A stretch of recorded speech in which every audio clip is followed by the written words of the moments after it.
लेके आई हूँ कुमार गौरव सर के ब्रह्मास्त्र बैच जीके जीएस का रिवीजन क्लास, जिसमें कि आपकी पॉलिटी की क्लास का रिवीजन करवाया जाएगा। चलिए शुरू करते हैं आज की क्लास। यदि आप चैनल पर नए हो तो चैनल को सब्सक्राइब अवश्य करें ताकि आपको नोटिफिकेशन मिलता रहे। क्लास नंबर 12, इसमें हम पढ़ेंगे संसद, लोकसभा, राज्यसभा और नए संसद भवन के बारे में। संसद के 3 अंग होते हैं, याद रखेंगे आप।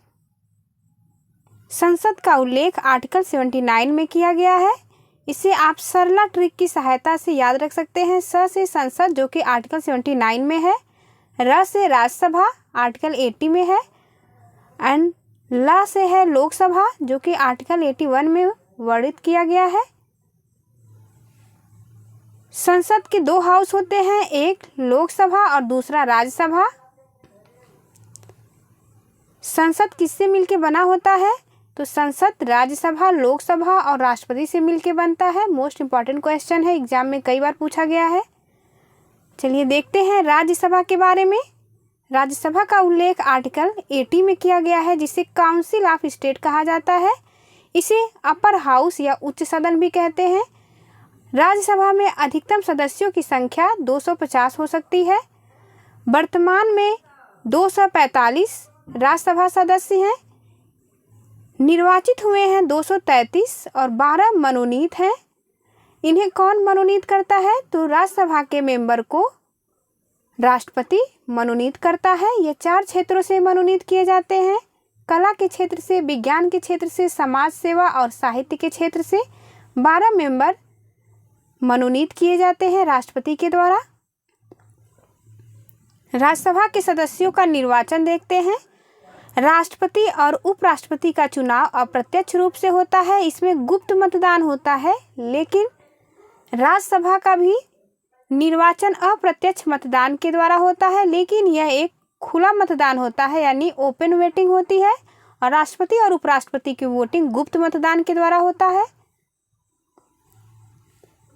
जनता सर्वप्रथम एमएलए को चुनती है और एमएलए अपना वोट देकर के राज्यसभा के एमपी को चुनते हैं। इसलिए यह एक प्रकार का अप्रत्यक्ष चुनाव है, क्योंकि इसमें जनता डायरेक्ट भाग नहीं लेती है। राज्यसभा के एमपी की न्यूनतम एज 30 वर्ष होनी चाहिए, यानी मिनिमम एज राज्यसभा सदस्य बनने के लिए 30 वर्ष होनी चाहिए। साथ ही साथ अन्य पदों का देख लेते हैं कितने वर्ष होनी चाहिए एज। तो राष्ट्रपति की एज 35 वर्ष होनी चाहिए चुनाव लड़ने के लिए। वाइस प्रेसिडेंट की 35 ईयर, लोकसभा एमपी की 25 ईयर, राज्यसभा एमपी की 30 ईयर होनी चाहिए, एमएलए की 25 ईयर, राज्यपाल की उम्र 35 वर्ष होनी चाहिए, याद रखेंगे। एमएलसी की उम्र 30 वर्ष और वोट देने की न्यूनतम उम्र 18 वर्ष है। राज्यसभा का कार्यकाल देखते हैं। राज्यसभा एक अस्थायी सदन है, यानी परमानेंट हाउस है यह। राज्यसभा के सदस्यों का कार्यकाल 6 वर्ष होता है। हर 2 वर्ष पर 2/3 एमपीज रिटायर होते हैं राज्यसभा से। राज्यसभा में सर्वाधिक सीट उत्तर प्रदेश में है। यह सीटों की संख्या 31 है उत्तर प्रदेश में राज्यसभा के मेंबर की। यूपी में लोकसभा की सीट 80 है, राज्यसभा की सीट 31, विधानसभा की सीट 403 है और विधान परिषद की सीट 100 है। यह सभी राज्यों में प्रथम स्थान पे है, यानी सर्वाधिक सीट उत्तर प्रदेश में पाई जाती है। राज्यसभा का हेड कौन होता है? तो राज्यसभा का सभापति भारत का उपराष्ट्रपति होता है। यह राज्यसभा का मेंबर यानी एमपी नहीं होता है। फर्स्ट सभापति भारत के डॉक्टर सर्वपल्ली राधाकृष्णन थे। वर्तमान में जगदीप धनखड़ हैं। डॉक्टर सर्वपल्ली राधाकृष्णन की याद में ही टीचर्स डे 5 सितंबर को मनाया जाता है, याद रखेंगे आप। राज्यसभा की विशेष शक्तियां क्या है? तो आर्टिकल 249 में उल्लेखित किया गया है कि 2/3 बहुमत से राज्य सूची के विषय पर संसद को कानून बनाने की शक्ति प्राप्त है। यह विशेष बहुमत द्वारा पारित किया जाता है, जिसमें कि 2/3 बहुमत अनिवार्य है। राज्यसभा विशेष बहुमत प्रस्ताव पारित कर दे तो उस विषय पर कानून बनाने की शक्ति संसद के पास होगी। मोस्ट इम्पॉर्टेंट है आर्टिकल 249। अब देखते हैं आर्टिकल 312 के बारे में। राज्यसभा नई अखिल भारतीय सेवा का गठन आर्टिकल 312 में दिया गया है। इसके अंतर्गत वर्तमान में 3 सेवाएं हैं, IAS, IPS और IFS, जिसे भारतीय वन सेवा भी कहते हैं। राज्यसभा का गठन 3 अप्रैल 1952 में किया गया था। इसकी प्रथम बैठक 13 अप्रैल 1952 को हुई थी। मोस्ट इम्पॉर्टेंट है। अब देखते हैं लोकसभा के बारे में, जिसका उल्लेख आर्टिकल 81 में किया गया है। इसे लोअर हाउस भी कहा जाता है, यानी निम्न सदन कहते हैं लोकसभा को। आर्टिकल 81 लोकसभा से संबंधित है। हाउस ऑफ पीपल भी इसे कहा जाता है, क्योंकि लोगों द्वारा डायरेक्ट चुने गए MP होते हैं। लोकसभा में अधिकतम सदस्य वर्तमान में 550 हैं। पहले इनकी संख्या 552 थी, जिसमें कि 2 एंग्लो इंडियन की सीटों को समाप्त कर दिया गया है। इस कारण से वर्तमान में 550 सीटें हैं। ये अधिकतम सदस्यों की संख्या है 550। वर्तमान में कितने सदस्य हैं? तो वर्तमान में 543 सदस्य हैं। पहले ये 545 सदस्य थे, जो कि एंग्लो इंडियन पद के समाप्त होने के कारण 543 हैं वर्तमान में सदस्यों की संख्या। नोट पॉइंट में देखते हैं 104वें संविधान संशोधन द्वारा लोकसभा में एंग्लो इंडियन के लिए आरक्षित 2 सीट समाप्त कर दी गई है। लोकसभा के मेंबर का कार्यकाल कितना होता है? तो ये 5 वर्ष का कार्यकाल होता है लोकसभा का, यानी 5 वर्ष के बाद यह विघटित हो जाता है और फिर से चुनाव होगा। न्यूनतम वर्ष 25 ईयर होनी चाहिए। निर्वाचन यह प्रत्यक्ष विधि द्वारा होता है, यानी डायरेक्ट वोट डालती है जनता इसमें लोकसभा के MP के लिए। जिसके पास सर्वाधिक वोट होता है वही विजेता होता है। फॉर एग्जाम्पल, यदि किसी क्षेत्र में हर्षित, श्वेता, सीमा और पंकज नामक 4 व्यक्ति इलेक्शन लड़ते हैं, जिसमें कि हर्षित को 12%, श्वेता को 25%, सीमा को 40% और पंकज को 23% वोट मिलते हैं, तो इसमें सीमा विजयी होंगी, क्योंकि इन्हें सबसे ज़्यादा वोट मिला है। सर्वाधिक MP की सीट उत्तर प्रदेश में है, जो कि 80 सीट है। लोकसभा का हेड कौन होता है? तो लोकसभा का हेड यानी सभापति स्पीकर होता है। यह अनुच्छेद 93 में वर्णित है। फर्स्ट स्पीकर लोकसभा के गणेश वासुदेव मावलंकर थे। वर्तमान में ओम बिरला हैं, जो कि कोटा बूंदी सीट से MP हैं। फर्स्ट महिला स्पीकर भारत की मीरा कुमारी थी। फर्स्ट विधेयक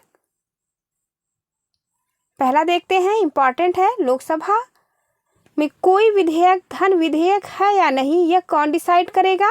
तो यह स्पीकर यानी लोकसभा का अध्यक्ष डिसाइड करता है कि कोई धन विधेयक है या नहीं।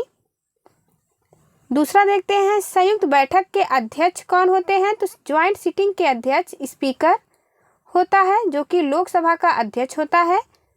ज्वाइंट सिटिंग बुलाने का अधिकार किसके पास है? तो यह बुलाने का अधिकार राष्ट्रपति के पास है, लेकिन उसकी अध्यक्षता लोकसभा स्पीकर के द्वारा की जाती है। मोस्ट इंपॉर्टेंट है, इन दोनों पॉइंट्स को आप ध्यान रखेंगे। कोई विधेयक धन विधेयक है या नहीं, यह डिसाइड स्पीकर करेगा और संयुक्त बैठक की अध्यक्षता भी स्पीकर के द्वारा की जाती है, लेकिन संयुक्त बैठक बुलाने का अधिकार स्पीकर के पास नहीं बल्कि राष्ट्रपति के पास होती है। कुछ महत्वपूर्ण आर्टिकल देखते हैं। आर्टिकल 330 में लोकसभा के SC ST सीटों के बारे में विवरण दिया गया है। आर्टिकल 331 लोकसभा के 2 एंग्लो इंडियन पद को वर्तमान में समाप्त कर दिया गया है। आर्टिकल 332 विधानसभा में SC ST सीटें कितनी होंगी, यह उल्लेखित है आर्टिकल 332 में। आर्टिकल 333 में विधानसभा के 1 एंग्लो इंडियन पद को समाप्त कर दिया गया है।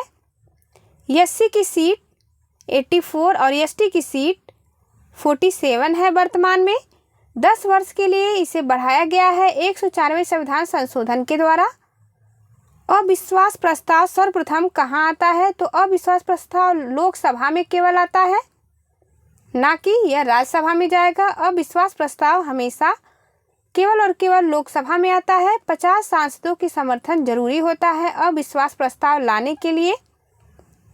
लोकसभा का गठन सर्वप्रथम 17 अप्रैल 1952 को हुआ था और इसकी पहली बैठक 13 मई 1952 को हुआ था। याद रखेंगे, लोकसभा का गठन 17 अप्रैल 1952 को हुआ और इसकी पहली बैठक 13 मई 1952 को हुई, यानी कि राज्यसभा और लोकसभा दोनों की पहली बैठक 13 मई 1952 के दिन ही हुई थी। नया संसद भवन के बारे में देखते हैं, मोस्ट इम्पॉर्टेंट है एग्जाम के लिए। 28 मई 2023 को वीडी सावरकर की जयंती पर प्रधानमंत्री मोदी के द्वारा नए संसद भवन का उद्घाटन किया गया था। वीडी सावरकर की यह 140वीं जयंती थी। नए संसद भवन के प्रोजेक्ट का नाम है सेंट्रल विस्टा प्रोजेक्ट और इसका आकार है त्रिभुजा आकार, यानी कि 3 द्वार बनाए गए हैं इसमें, यह त्रिभुज के आकार का है। कंपनी इसमें है टाटा कंपनी, जो कि बना रही है नए संसद भवन को। वास्तुकार इसके बिमल पटेल हैं। लोकसभा की सीटों की क्षमता 888 है नए संसद भवन में और राज्यसभा के सीटों की क्षमता 384 है। कुल क्षमता है 1272। इंपॉर्टेंट है, यह बीपीएससी ट्री के एग्जाम में क्वेश्चन पूछा गया था कि कुल कितनी क्षमता है नए संसद भवन में सीटों की, तो 1272 है। सेंगोल स्थापित किया गया है नए संसद भवन में, जिसकी ऊंचाई 5 फीट है। यह किस सत्ता से संबंधित है? तो चोल वंश से संबंधित है। तमिल भाषा का शब्द है। शीर्ष पर सेंगोल के नंदी की प्रतिमा लगाई गई है, जो कि न्याय का प्रतीक है। लोकसभा की थीम है मोर और राज्यसभा की थीम यह कमल से प्रेरित है। संसद के परिसर में बरगद है। शिलान्यास इसका 10 दिसंबर 2020 को प्रधानमंत्री के द्वारा किया गया था और उद्घाटन इसका हुआ 28 मई 2023 को। दोनों को आप याद रखेंगे। पुरानी संसद भवन का निर्माण 1927 में इरविन के कार्यकाल में हुआ था। पुराने संसद भवन के वास्तुकार लुटियंस थे। एसएससी सीजीएल में पूछा गया क्वेश्चन है, राज्यसभा का प्रथम उपसभापति कौन था? तो राज्यसभा का प्रथम उपसभापति एसवी कृष्णमूर्ति राव थे। Thank you for watching. चलिए मिलते हैं आपसे अगली वीडियो में, तब तक के लिए नमस्कार। यदि आप कुमार गौरव सर के फूल पत्ती वाली क्लास का यानी डेली करंट अफेयर क्लास का रिवीजन करना चाहते हैं तो डेली आप इस चैनल पर अपना रिवीजन कर सकते हैं, मात्र 10 मिनट में 1.5 घंटे की क्लास का।